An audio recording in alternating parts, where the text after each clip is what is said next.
Assalamualaikum warahmatullahi wabarakatuh. Waalaikumsalam warahmatullahi wabarakatuh.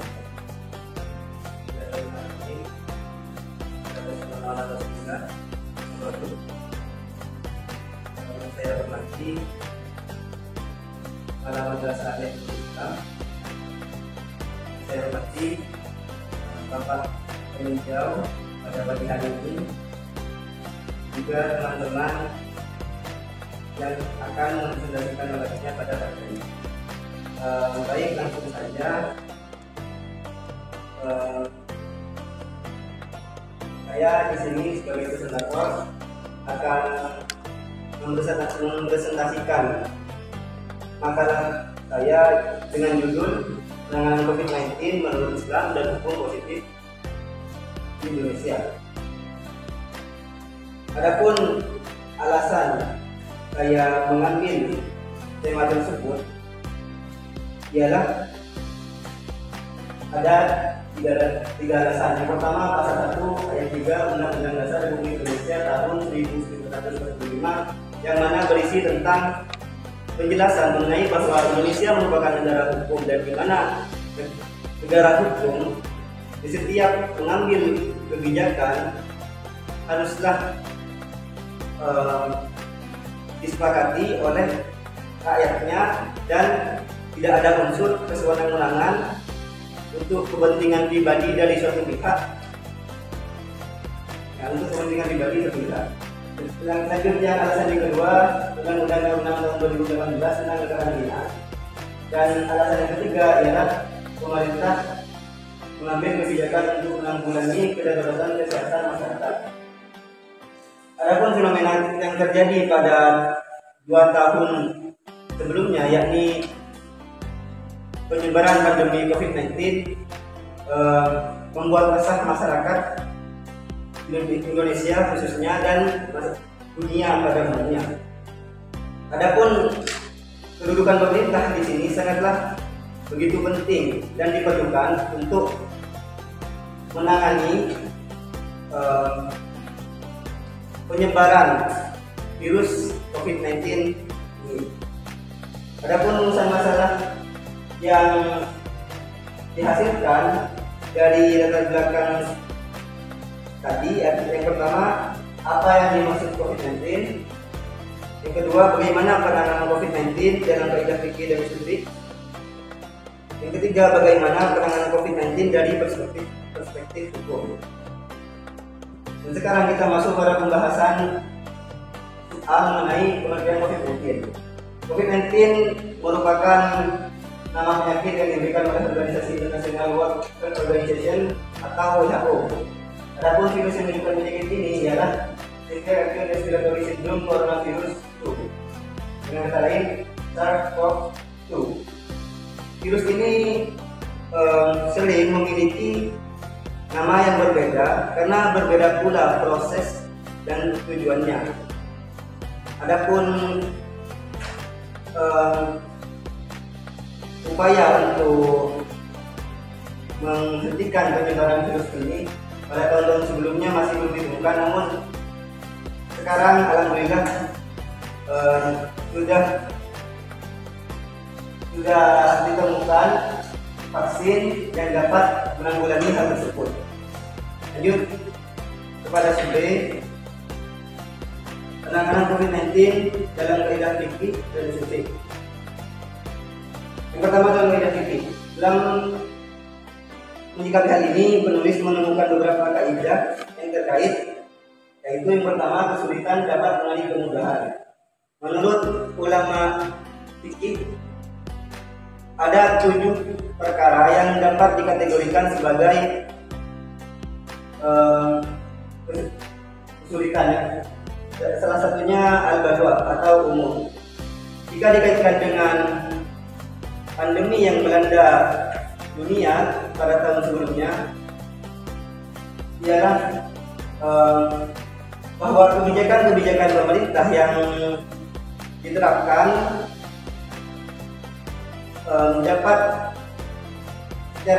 secara hukum dalam Islam dapat memperoleh dispensasi, atau dengan kata lain mubah, karena coronavirus tersebut termasuk dalam kategori umum, kesulitan umum. Ada pembedaan yang kedua ialah fardu lebih baik dari sunnah. Di sini jika dikaitkan dengan COVID-19, adapun kebijakan-kebijakan yang diterapkan pemerintah, misal physical distancing, PSBB, dan semacamnya, dalam konteks kaidah fikih tidaklah anggap saja tidak apa-apa karena mengutamakan kepentingan pribadi itu kedudukannya lebih tinggi daripada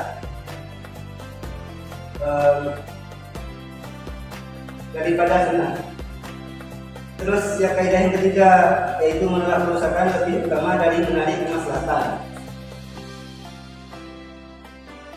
Adapun kaidah yang ketiga ini, ulama fikih berpendapat bahwa jika kerusakan dan kemaslahatan itu kedudukannya sama, maka lebih diharuskan, diutamakan untuk menolak kerusakan daripada menarik kemaslahatan. Misalnya seperti pandemi COVID yang terjadi pada tahun-tahun sebelumnya.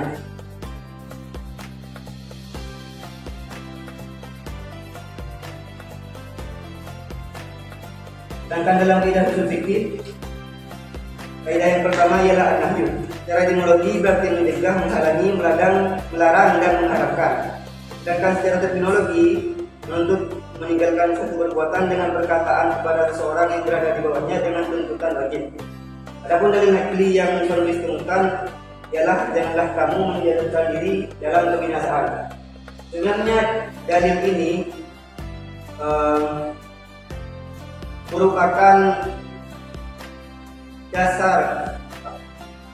Sebenarnya dalil ini ditafsirkan oleh para ulama, yaitu dimaknai janganlah kamu menjatuhkan diri dalam kebinasaan, artinya kita dilarang untuk bakhil ketika perang pada zaman Rasulullah. Tapi karena sekarang berbeda konteks, dalil nakli ini dijadikan konsideran oleh ulama Majelis Ulama Indonesia sebagai fatwanya bahwa secara redaksional janganlah kamu menjatuhkan diri dalam kebinasaan itu dapat diartikan juga untuk tidak melakukan hal-hal yang dapat mendatangkan hal-hal yang bersifat dapat membinasakan diri. Adapun kaidah yang kedua ialah maslahah. Maslahah adalah manfaat adalah yang ditujukan membuat hukum yang bijaksana terhadap hamba-hambanya untuk menjaga agama, jiwa, akal, keturunan dan harta mereka sesuai dengan kedudukan yang ditentukan. Adapun hal-hal yang merusak lima dasar tersebut ialah termasuk ke dalam mafsadah atau kerusakan. Dan jika dikaitkan dengan COVID-19, tentunya menjaga 5 hal ini adalah sesuatu yang sangat penting demi keberlangsungan kehidupan manusia.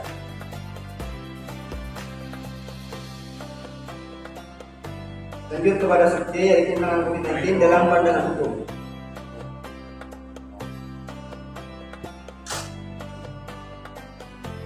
Adapun hukum yang akan penulis bahas di sini ialah lebih spesifik kepada hukum profetik, yakni hukum yang bersifat nilai ilahiyah atau kenabian, di mana hukum ini menitik beratkan akidah sebagai acuan untuk membuat norma-norma hukum.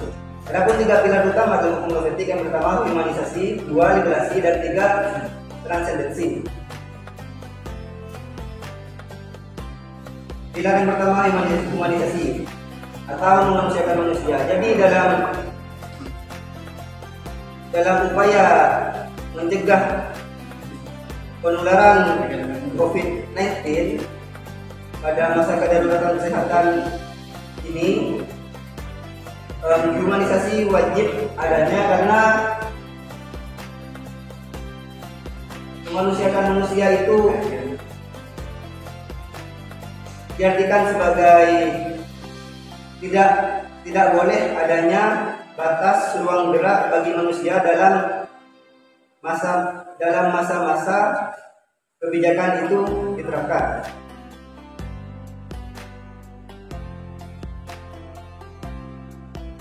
Pilar kedua ialah liberasi atau kesetaraan setiap warga negara dalam pengambilan kebijakan, tindakan, serta kedudukan yang sama di depan hukum.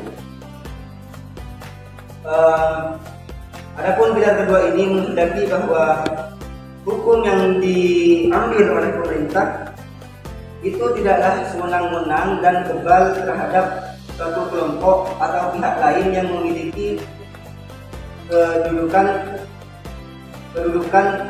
di atas rakyat kecil pada umumnya.